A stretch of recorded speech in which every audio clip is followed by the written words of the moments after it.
আপোনালোকে জানে পূৰ্বতে আপোনালোকৰ জৰিয়তে আমি বহুত প্ৰতিবাদ সাব্যস্ত কৰি আহিছোঁ আৰু বৃহৎ এখন ৰাজহুৱা প্ৰতিবাদী সভাও ইয়াত অনুষ্ঠিত হৈ গৈছে আৰু তাৰ পিছতো আল্ট্ৰাটেক চিমেণ্টে যিটো কৃষিভূমিত চিমেণ্ট উদ্যোগ স্থাপন কৰাৰ যিটো পৰিকল্পনা তেখেতসকলে কৰিয়ে আছে আৰু সেইকাৰণে আমি গণতান্ত্ৰিক আন্দোলন কৰিবলগীয়া হৈছে আৰু গণতান্ত্ৰিক আন্দোলন আমি 3টা কাৰ্যসূচী আজি লৈছোঁ আৰু ইয়াৰ ভিতৰত অহা কালিৰ পৰা অহা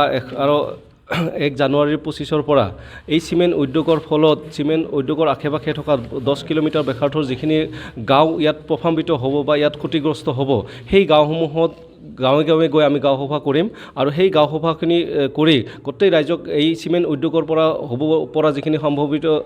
ক্ষতি গতিকে সেই বিষয়ে আমি ৰাইজক সজাগ কৰি তুলিম আৰু ইয়াৰ উপৰিও অহা 16 জানুৱাৰী 2025 তাৰিখে আমি মাঘ বিহুত আমি মজগুল হৈ থাকিব লাগিছিল কিন্তু আমি আন্দোলন কৰিবলগীয়া হৈছিল। এইটো আমাৰ কাৰণে দুৰ্ভাগ্যজনক বিষয় আৰু সেইদিনাখন আমি অসম চৰকাৰৰ মুখ্যমন্ত্ৰীলৈকে এখন স্মাৰকপত্ৰ দিম। এটা ধৰ্ণা কাৰ্যসূচী আমি লৈছোঁ 11টা বজাৰ পৰা 1 বজালৈ 2 ঘণ্টীয়া ধৰ্ণা কাৰ্যসূচী এটা হ'ব আৰু অহা 7 ফেব্ৰুৱাৰী 2025 তাৰিখে আমি গোবৰ্ধন চকত এটা মানৱ শৃংখল কাৰ্যসূচী ৰূপায়ণ কৰিম আৰু এই অঞ্চলৰ ৰাইজে যে চিমেণ্ট ফেক্টৰী নিবিচাৰে বা চিমেণ্ট ফেক্টৰীৰ পৰা হ'ব পৰা ভয়াৱহতাৰ প্ৰতি সজাগ হৈছে সেইটো আমি প্ৰতিপূৰ্ণ কৰিবৰ বাবে সমগ্ৰ অঞ্চলৰ ৰাইজ ওলাই গোবৰ্ধন চকে এটা মানৱ শৃংখল কাৰ্যসূচী আমি ৰূপায়ণ কৰিম। এইবিলাক যেহেতু কৃষিভূমি এতিয়াও খেতি হৈছিলে কাৰ চক্ৰান্তত বা কেনেকুৱা ধৰণে কি হৈছে? এইটো সঁচাকৈ কৃষিভূমি হয় আৰু চাৰিওফালে জনবহুল এলেকা আছে আৰু ইয়াত কেইজনমান দালালে তেখেতসকলে তিৰুপতি বিল্ডাৰ্ছ নামৰ এটা বিল্ডাৰ্ছে তেখেতসকলে প্ৰথমতে কৃষিকাৰ্য কৰিবৰ বাবে মাটিখিনি ক্ৰয় কৰিছিলে কিন্তু তাৰপিছত আল্ট্ৰাটেক চিমেণ্টলৈকে তেখেতসকলে হস্তান্তৰ কৰিলে। যেতিয়া আল্ট্ৰাটেক চিমেণ্টলৈকে হস্তান্তৰ কৰিছে তেতিয়া আমি যেতিয়া অফিচিয়েলি কথাখিনি গম পাওঁ যে এইটো আল্ট্ৰাটেক চিমেণ্টৰ নামত মাটিখিনি ইতিমধ্যে হস্তান্তৰ হৈছে তেতিয়া আমি শংকিত হৈছোঁ আৰু আমি আমাৰ প্ৰতিবাদ এতিয়ালৈকে সাব্যস্ত কৰিয়ে আহি আছোঁ। ইতিমধ্যে আপোনালোকে বহু প্ৰতিবাদ কৰিলে হয়, চৰকাৰৰ ফালৰ পৰা একো সঁহাৰি বা একো পোৱা নাই নেকি? নাই তেনেকুৱা ধৰণৰ সঁহাৰি আমি পোৱা নাই। ইতিমধ্যে আমি আমাৰ উদ্যোগ মন্ত্ৰীলৈকেও আমি লগ কৰিছোঁ, তেখেতকো আবেদন কৰিছোঁ বা ৰাজহ মন্ত্ৰী কেশৱ মহন্তদেৱকো আমি আবেদন কৰিছোঁ। তেখেতসকলে এইটো চাই ল'ম বুলি কৈছে কিন্তু কোনো ধৰণৰ তেখেতসকলৰ এক্টিভিটি আমি দেখা নাই বা এইটো যে ৰদ হ'ব আমি দেখা নাই কাৰণ তেখেতসকলে ইতিমধ্যে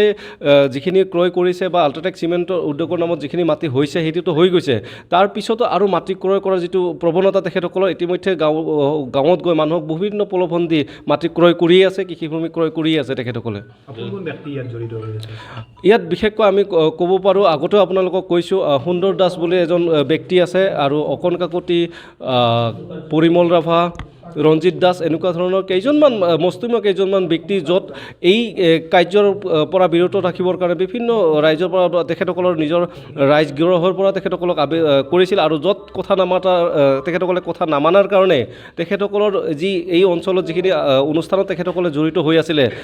বিভিন্ন পদত বিষয়বাব লৈ আছিলে, ক'ৰবাত সভাপতি আছিলে, ক'ৰবাত ছেক্ৰেটাৰী আছিলে, তেনেকুৱা ধৰণৰ বিষয়বাবৰ পৰা বাদ পেলাই তেখেতসকলক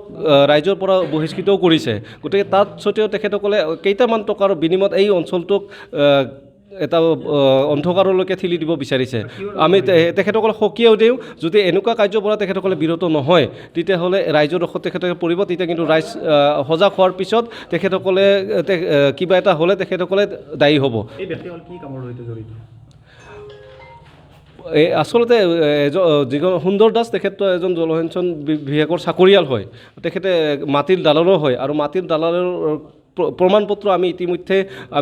DC ছাৰলৈকেও দিছোঁ, SCCলৈকে দিছোঁ। তেখেত যে সঁচাকৈ দালাল হয়, মাটিৰ দালাল হয়, আমি প্ৰমাণ সহকাৰে দিছোঁ। তাৰপিছত প্ৰশাসনে ব্যৱস্থাটো ল'ব লাগিছিল, কেনেকুৱা ধৰণৰ কৰিছে আমি সফল পোৱা নাই কাৰণে আমি আন্দোলনৰ ওপৰত আন্দোলন কৰিব থাকিব লগা হৈছে। যদিহে আন্দোলনৰ এই যি কাৰ্যসূচী লৈছে যদি কোনো সঁহাৰি নাপায় কি নেক্সট পৰ্যায় কি? সহায়টো আমি বিচাৰিম। এই অঞ্চলটোত যদি হয়, আপোনালোকে জানে এই অঞ্চলটো ৰাভা হাছং স্বায়ত্তশাসিত পৰিষদ এলেকাৰ অঞ্চল হয় আৰু এই অঞ্চলটোৰ ৰাইজে যেতিয়া প্ৰতিবাদ কৰি সফল নাপাব তেতিয়াহ'লে গোটেই ৰাভা হাছং অঞ্চলবাসী ৰাইজক আমি সজাগ কৰি ইয়াৰ বিৰুদ্ধে আমি আগভাগ ল'ম, কৰিবৰ কাৰণে আগভাগ ল'ম। আৰু ইতিমধ্যে আমি গম পাইছোঁ নিখিল ৰাভা ছাত্ৰ সন্থাই যোৱা 3 জানুৱাৰী তাৰিখে যেতিয়া মুখ্যমন্ত্ৰীলৈকে এখন স্মাৰকপত্ৰ দিছিলে তেখেতক লগ কৰি এখন এটা ডিচিশ্যনৰ জৰিয়তে দিছিলে আৰু এই তাত স্পষ্টভাৱে স্মাৰকপত্ৰত এটা দাবী স্থান পাইছে এই চিমেণ্ট উদ্যোগটোৰ কথাটো তাত স্থান পাইছে আৰু সেইটো আমি আশাবাদী আৰু ইয়াত স্থানীয় ৰাইজৰ লগতে ইয়াত থকা বিভিন্ন দল সংগঠনে নিশ্চয় আমাক এই বিপদৰ পৰা উদ্ধাৰ কৰিবলৈ আগবাঢ়ি আহিব আমাৰ সেইটোৱে আশাবাদী অসমৰ সংবাদ জগতখনৰ বাবে এক সুখবৰ নৰূপ নহাজেৰে প্ৰায় 30 বছৰীয়া অভিজ্ঞতা পুষ্ট সাপ্তাহিক কবচ পুনৰ এবাৰ ৰাজ্যৰ মাজলৈ স্বত্বাধিকাৰী প্ৰণীতা কলিতাৰ দ্বাৰা প্ৰকাশিত আৰু অমৰজ্যোতি প্ৰিণ্টাৰ্ছ গুৱাহাটী কমাৰ্চ কলেজৰ বিপৰীত ফালে মুদ্ৰিত আমাৰ ঠিকনা মুখ্য কাৰ্যালয় অসম ফৰেষ্ট স্কুল হৰি মন্দিৰ পথ গুৱাহাটী আৰু অস্থায়ী কাৰ্যালয় কলিতা মাৰ্কেট বিজয়নগৰ কামৰূপ অসম মোবাইল নং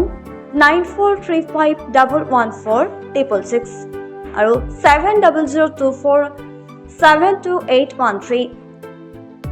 মেইল আইডি prabhati.ahom@gmail.com